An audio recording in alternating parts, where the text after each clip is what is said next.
Assalomu alaykum. Yana bir sotuvbop eng zo'r chiqadigan medovik retseptini bugun sizlar bilan bo'lishaman. Yumshoqqina, ham ko'rinishi, ham mazasi bilan sizga yoqadigan medovый retseptini birgalikda tayyorlaymiz. Videoga bitta layk bosib kuzatishda davom etamiz.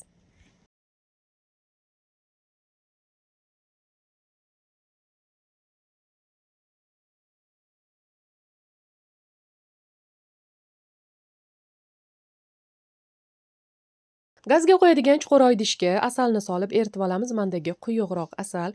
Oddiy do'kondagi sun'iy asaldan foydalanishingiz ham bo'ladi. Ichiga 1 choy qoshiq to'ldirib, suvdan ham solib aralashtiramiz to'xtamasdan. Massamiz ko'payib, ranglari o'zgarishni boshlaydi. To'xtamay aralashtirib, o'zimiz xohlagandek karamelli rangga keltirib olamiz.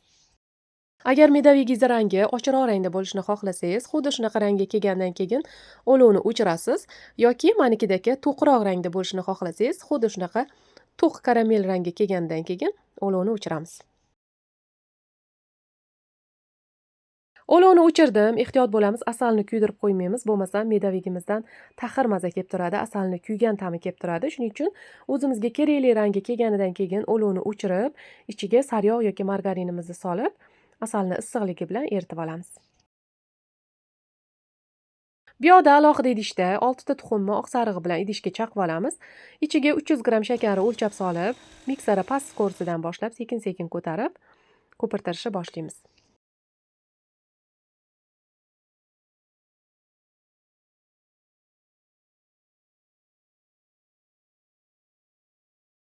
To'rt 5 minut davomida baland skorsda mikserlaymiz, oppoq ko'pik hosil bo'ladi. Agar medavigimizni xuddi shunaqa qilib tuxumni ko'pirtirib tayyorlasak, ko'zlari mayin bo'lib, yumshoq chiqadi.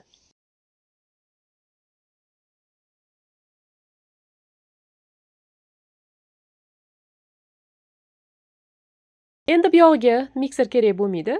Bir qo'limizda asalli massani kam-kamdan quyib, bir qo'limizda vinchik bilan yaxshilab aralashtirib, tuxumli massaga qo'shib olamiz.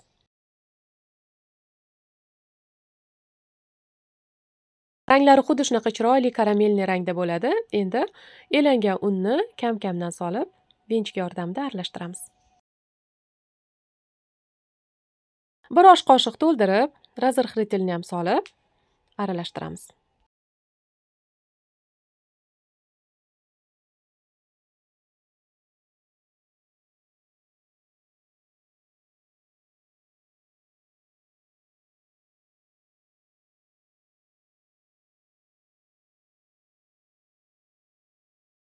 Unni birdaniga ko'p sovurmaymiz. Ko'pirgan massamiz unni og'irligi bilan cho'kib qolishi mumkin.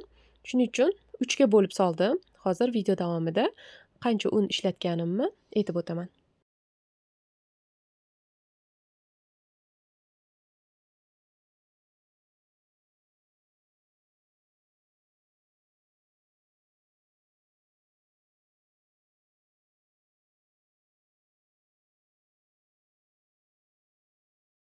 Xamirimiz xuddi shunaqa ko'rinishga kelganidan keyin tayyor bo'lgan bo'ladi. Endi stolimizni unlaymiz.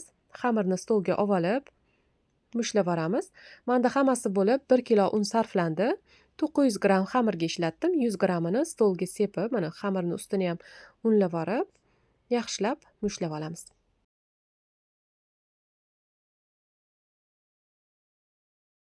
Xamirimiz miqdorida asal va sariyog' bo'lgani uchun xamirimiz sovigan sari qo'lga yopishmaydigan xamir bo'ladi. Endi buni xuddi shunaqa uzunchoq shaklga keltirib olib, bo'laklarga bo'lib olamiz.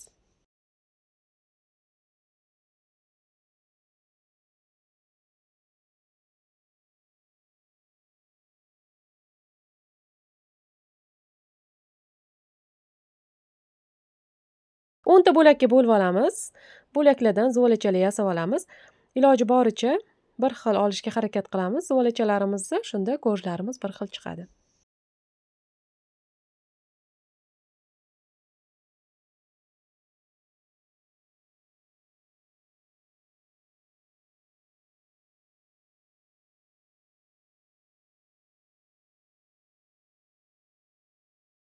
Mana videoda ham ko'rsatib o'tdim. Yumshoqqina qo'lga yopishmaydigan xamir bo'ladi. Endi ustini selofan bilan yopib, tindirish shart emas. Bir chetidan olib, yoyishni boshlaymiz.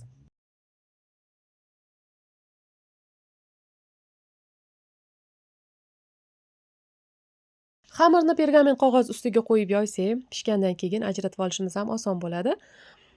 Bu orada gaz duxovkamizni yoqib, qizdirib qo'yamiz yoki pechda pishiradigan bo'lsangiz, pechingizni ham yoqib, qizdirib qo'ygan bo'lishingiz kerak. Men dumaloq qilib yoyib oldim. Agar xohishingizga qarab, to'rtburchak medovik tayyorlamoqchi bo'lsangiz, to'rtburchak qilib yoyib olishingizga ham bo'ladi. Mana xuddi shunaqa yupqaroq qilib yoyib oldim.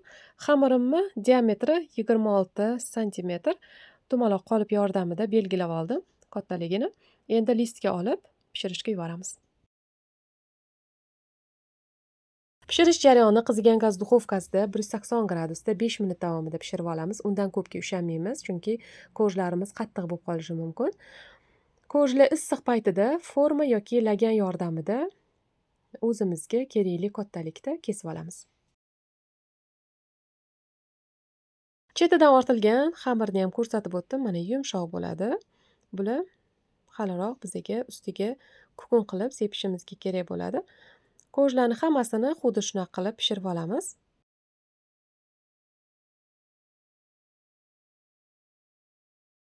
Agar listingiz ikkita bo'lsa, ko'jlarni birpasda pishirib olasiz. Har bittasiga 5 minutdan vaqt ketadi. Mana 10 ta ko'jimiz ham tayyor. Bu ko'jlar issiq paytida yumshoq bo'ladi, keyin vaqt o'tib ozgina soviganidan keyin ozgina qattiqlashib qolishi mumkin. Bu oddiy hol, xavotir olmang. Qaytib kremlaganimizdan keyin o'z holiga qaytadi.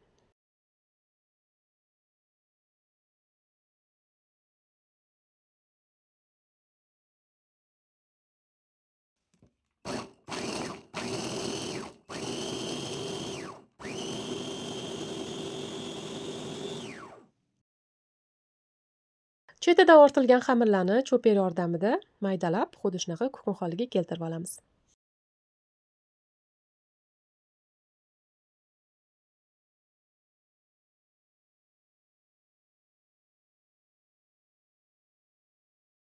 Endi kremiga kirishamiz. Bizga krem uchun uy qaymog'i deymizmi, bozor qaymog'i deymiz-ku, o'shandan 1 litr kerak bo'ladi. Ichiga 350 gram varyonli sg'ushonkadan solib, miksirlashni boshladim.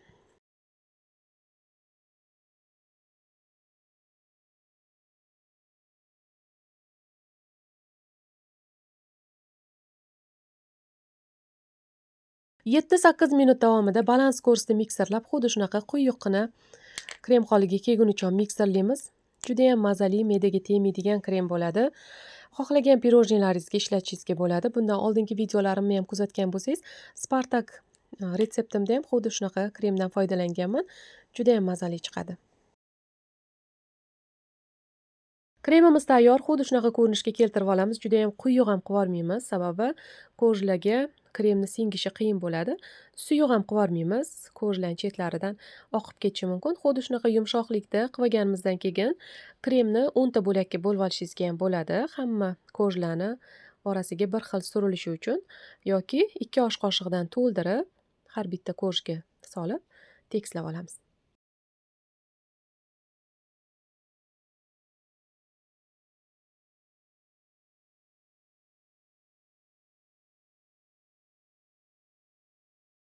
Ko'jlarimizni yig'ishni boshladim. Har bitta ko'jga yaxshilab kremni chetlari bilan surib, tekslab olamiz.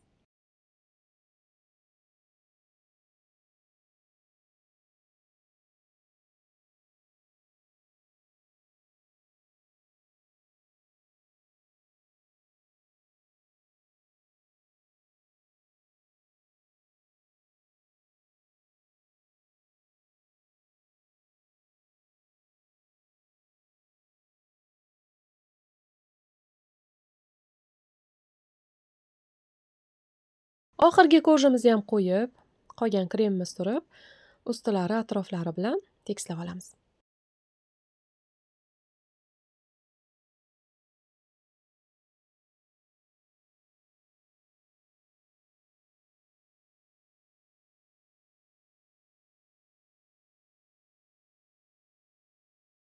Maydalab olgan urvog'imiz bilan ustilarini, atroflarini bezatib chiqamiz.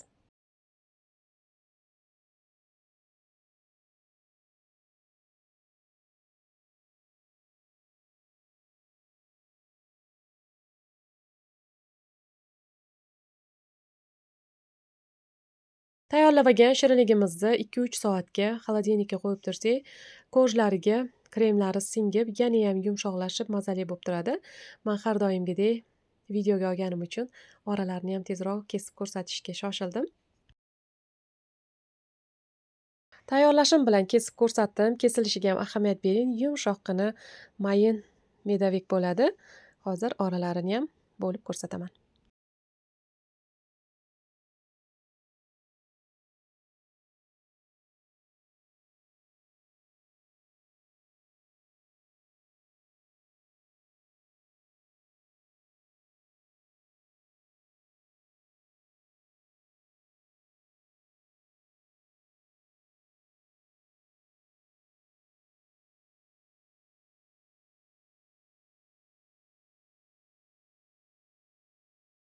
Barakali, kattagina, balandgina chiqadigan medavigimiz tayyor. Bayramlarda, tug'ilgan kunlarda tayyorlasangiz, dasturxoningizni fayzi bo'lib turadi. Zakazlarga tayyorlashingizga ham bo'ladi. Sizni uyaltirib qo'ymaydigan retseptlarimdan biri. Retseptni do'stlaringiz bilan ulashishni ham unutmang. Albatta, shu retseptim asosida tayyorlab, oila a'zolaringizni xursand qilishdan charchamang. Bugungi videoim sizga yoqqan bo'lsa, like bosib, izohlaringizni kommentariyada kutib qolaman. Telegram kanalimga ham ulaning. Silkasini shu videoning oxirida opисаниеda yozib qoldiraman. Kanalimga obuna bo'lib, videolarimni kuzatishda davom eting. Siz uchun eng ishonchli, eng original retsept bilan joylab boraman. E'tiboringiz uchun rahmat. Keyingi videolarimda g'oyibona ko'rishguncha sog' omon bo'ling.